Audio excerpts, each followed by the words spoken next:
আসসালামু আলাইকুম। ডিম দিয়ে এই সুন্দর পিঠাটা কীভাবে আমি ব্যাটারটা বানিয়ে পিঠাটা তৈরি করেছি, এটা শেষ পর্যন্ত দেখলেই আপনারা বুঝতে পারবেন। এই পিঠাটা কিন্তু বেশিরভাগ মানুষই আছেন যারা খুবই পছন্দ করে, কিন্তু বিভিন্নজন বিভিন্নভাবে ব্যাটারটা বানিয়ে পিঠাটা বানায়। আমি যেভাবে দেখেছি এইভাবে যদি ব্যাটারটা বানিয়ে পিঠাটা বানান, পিঠাটা কিন্তু খুব সুন্দর হবে এবং খেতেও খুব টেস্টি লাগবে। তো যারা দেখছেন ভিডিওটি প্লিজ শেষ পর্যন্ত দেখুন এবং ভালো লাগলে লাইক এবং সাবস্ক্রাইব করবেন। দেখে নিন রেসিপি।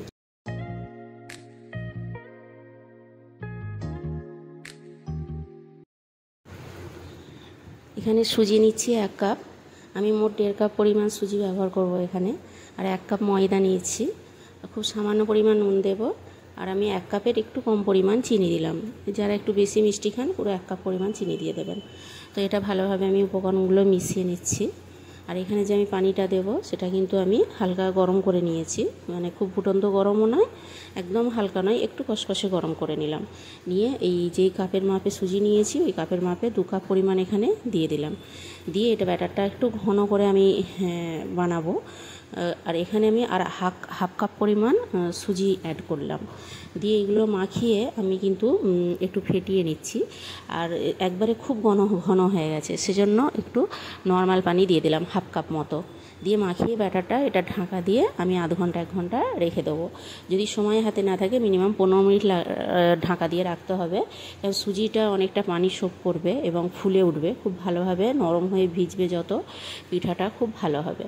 আমি প্রায় 1 ঘন্টার মতো আমার রাখা হয়েছিল। আমি তারপরে এটা দেখাচ্ছি। দেখুন ব্যাটারটা একটু শক্ত শক্ত হয়ে গেছে পানিটা শোপ করে নিয়ে। এরপরে আমি এখানে ডিমটা অ্যাড করব। এখানে প্রথমে একটা ডিম দিলাম। ডিমটা দিয়ে ভালোভাবে আমি ফেটিয়ে নিচ্ছি। ভালোভাবে ফেটানোর পর আর একটা ডিম দেবো এখানে। আমি এখানে যে পরিমাণ ময়দা সুজি নিয়েছি তার জন্য এই 2টো ডিমই যথেষ্ট। তো 2টো ডিম না দিতে চাইলে একটা ডিম যদি দেন তাহলেও হবে। তো এখানে 2টো ডিম দিতে স্বাদটা খুব আরও ভালো হবে। 2টো ডিম দিলাম, দিয়ে দেখলাম ব্যাটারটা অনেকটা ঘন আছে, সেজন্য আবার এখানে আমি হাফ কাপ পানি অ্যাড করলাম। এরকম ধাপে ধাপে ব্যাটারটা রেডি করতে হবে।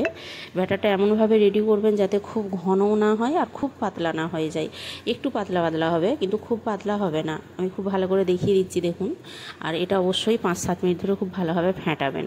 আর এখানে এই যে চামচটা দেখছেন, এই কোর চামচে করে আমি দেব। প্রথমে কড়াইতে দেখছেন সাদা তেল গরম করে নিয়েছি। এভাবে তেলটাতে আমি চামচটা ঠেকিয়ে দিতে পিঠার সাইজটা কিন্তু এই রকম মতো হয়ে গেল। তাই সঠিকভাবে পিঠাটা বানানোর নিয়ম হচ্ছে একটু উপর থেকে ব্যাটারটা ঢালতে হবে, তাহলে একটা পাকানের আকৃতি হবে গোল মতো, আর খুব সুন্দরভাবে পিঠাটা ফুলবে আর ভেতরটা খুব ভুরভুরে হবে। এইটার নিয়ম হচ্ছে লো ফ্লেমে রেখে, যখন তেলটা খুব ভালোভাবে গরম হয়ে যাবে লো ফ্লেমে রেখে একটু সময় দিয়ে উল্টে পাল্টে ভাজবেন পিঠাটা, নাহলে কিন্তু ভেতরটা কাঁচা রয়ে যাবে। হাই ফ্লেমে যদি খুব কম সময়ে ভেজে তুলে নেওয়া হয় তাহলে ভেতরটা কাঁচা রয়ে যাবে। তাই একটু রয়ে বসে 3-4 মিনিট ধরে ভাজবেন। আর ভাজা হয়ে গেলে একটা প্লেটে রেখে অবশ্যই একটা পাতি ঢাকা দিয়ে রাখবেন। প্লেট সঙ্গে সঙ্গে ঢাকা দেবেন না, তাহলে কাদা কাদা হয়ে যাবে পিঠাটা। তো পাতি ঢাকা দিয়ে রাখবেন। এবার ঠান্ডা হয়ে যাওয়ার পর এইভাবে কেটে সার্ভ করুন, দেখবেন কতটা